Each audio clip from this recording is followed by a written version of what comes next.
Ang objective po ng CPP, NPA, NDF ay ang pag-agaw ng kapangyarihan, pagpapahina ng gobyerno at pagpapabagsak sa buong sistema at maitayo ang sistemang komunista. The reason na kapag hindi na nila kailangan ang tulong ng speaker sa isang pagkakataon na kaya na nilang sakyan ang issue, gamitin at maniobra para galitin ang mamamayan, ang anumang political alliances na nabuo nila sa isang takdang panahon, iiwan nila at ihuhulog kanila the way they did kay Gloria Macapagal Arroyo. Dudurugin pa Dinurog nila si Erap, kasama si Gloria.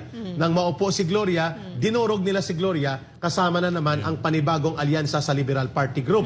Nang dinurog na nila ang sistema ni Gloria, nakipagsabwatan sa Liberal Party Group, pero na magkaroon ng eleksyon at hindi na makontrol si Pangulong Duterte, lumapit sila muli sa mga opposition political na kalaban naman ng Duterte government. Right. Pagdating kay Marcos, dahil hindi nila abante kaagad si Marcos dahil nga may poder ang kanyang pinsan doon sa Congress, hinati nila tinanap ang butas sa pagitan ng mga pro-Marcos political forces at sininggle out nila ang Duterte faction.